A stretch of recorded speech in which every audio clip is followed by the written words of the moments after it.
হরে কৃষ্ণ। এই কলিযুগে 5টি কর্ম নিষিদ্ধ করা হয়েছে। এই সম্বন্ধে ব্রহ্মবৈবর্ত পুরাণে শ্রীকৃষ্ণের জন্মখণ্ডে 185 নম্বর অধ্যায়ে 180 নম্বর শ্লোকে বলা হয়েছে, অশ্বমেধং গবালম্ভম সন্ন্যাস ফলপৈতৃকাম দেবরেণ সুতৎপুত্তিং কলৌ পঞ্চ বিবর্জয়েৎ।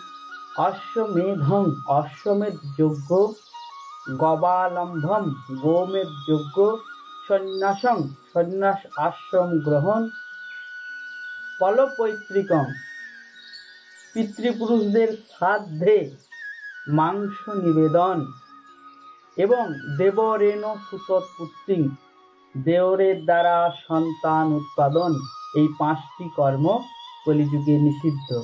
হরে কৃষ্ণ।